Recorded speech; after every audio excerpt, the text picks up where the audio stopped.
Buenos días a todos. Hoy les voy a hablar de la Primera Guerra Mundial.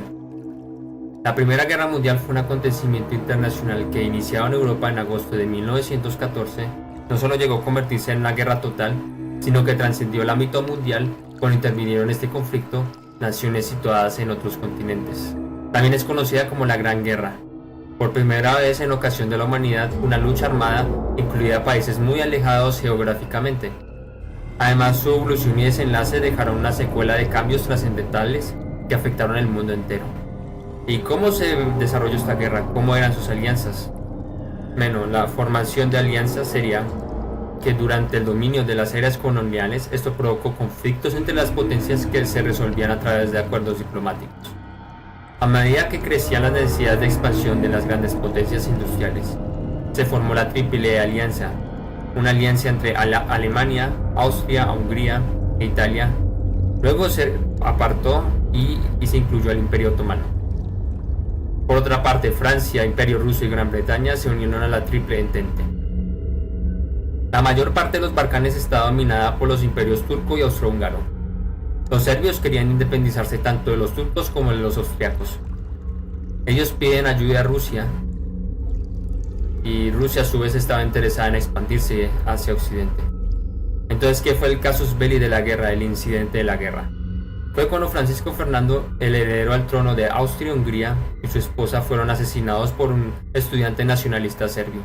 El asesinato se llevó a Sarajevo el 28 de junio de 1914. Austria-Hungría quiso aprovechar el atentado para aniquilar Serbia y le declaró la guerra. Como Serbia y Rusia estaban aliados, entonces Rusia respondió movilizando sus tropas en defensa de los serbios. Inmediatamente el sistema de alianzas, la Triple Entente y la Triple Alianza, se puso en funcionamiento. El 5 de agosto de 1914 comenzaba la Primera Guerra Mundial.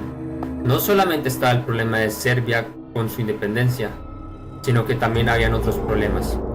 1. Entre Alemania y Francia, en forma de una enemistad reactivada por la derrota francesa en 1871 y la pérdida de la región de Alsacia y Lorena.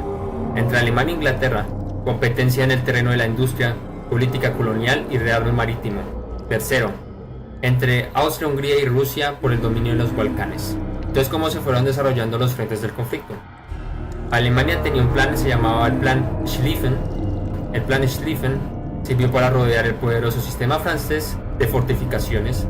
El plan preveía que la ala derecha, que concentraba el grueso de las fuerzas alemanas, efectuara un avance arrollador a través de Bélgica, mientras el ala izquierda, mucho menos potente, incitaría al enemigo al ataque.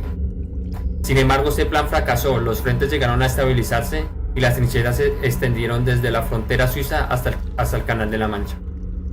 Por otro lado, en el frente oriental, a despecho de la pérdida de Galicia por los austriacos, el revés alemán de Glubingen, agosto de 1914, y el avance ruso por Rusia Oriental, Hindenburg y su jefe de Estado Mayor, Erich Ludendorff, lograron aplastar a las fuerzas del zar en Langenberg el 26 y 30 de agosto. Las rebeliones internas en el Imperio ruso llevaron a la retirada de la guerra. Después de este conflicto, llegó a su fin el 3 de octubre. El 3 de octubre el príncipe Max de Baden, el canciller del Reich alemán, pedía a Wilson un armisticio inmediato. El 29 de octubre capitulaba Austria y el 31 de octubre capituló Turquía, mientras Alemania firmaba la paz y su derrota en Versalles el 28 de julio de 1919. Se creía que la guerra iba a durar unas cuantas semanas, pero duró 4 años, 3 meses y 14 días.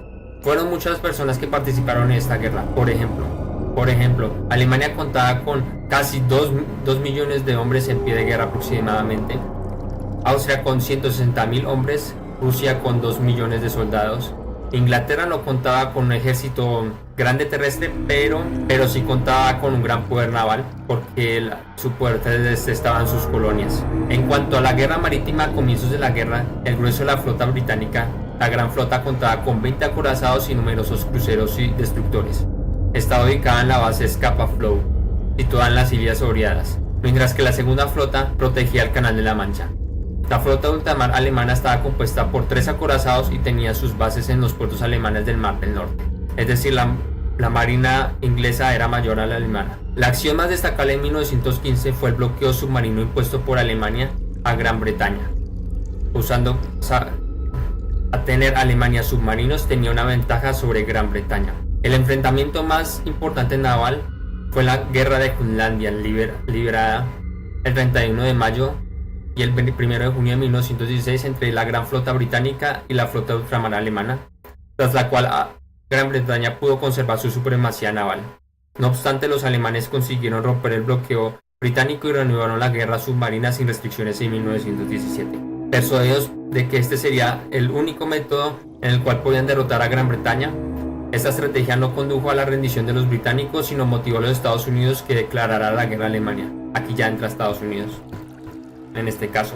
Después del armisticio de paz, el 27 de 1918 consintió a Alemania en aceptar las negociaciones de paz. Guillermo II de Alemania debió entregar el poder. En 1919 se reunieron en Versalles los representantes de los países vencedores para preparar el tratado definitivo de paz. En el mismo año, Alemania firmó el Tratado de Versalles, por lo que queda obligada a reducir dramáticamente su ejército y armamento y a pagar fuertes sanciones económicas como reparación por los daños causados a los aliados durante la guerra, y además Alemania perdió su imperio colonial y numerosos territorios en Europa. ¿Qué más se debe destacar? Al final de esta guerra murieron 12 millones de personas. El Imperio Otomano desaparece, dando el territorio de Turquía y otros países en el cercano oriente. El Imperio Austrohúngaro desaparece y da lugar a nuevos estados: Austria, Checoslovaquia, Hungría y Yugoslavia. El Imperio Ruso deja de ser monarquía producto del éxito de la Revolución Rusa de 1917. A su vez, liberó los estados del oriente de Europa, el inicio de la Rusia soviética en tal entonces. La Primera Guerra Mundial marcó el fin de la supremacía de las potencias de Europa y fortaleció la posición de tanto Estados Unidos como de Japón. Y esto sería más o menos la historia de la Primera Guerra Mundial. Nos veremos en otro nuevo video. Hasta pronto.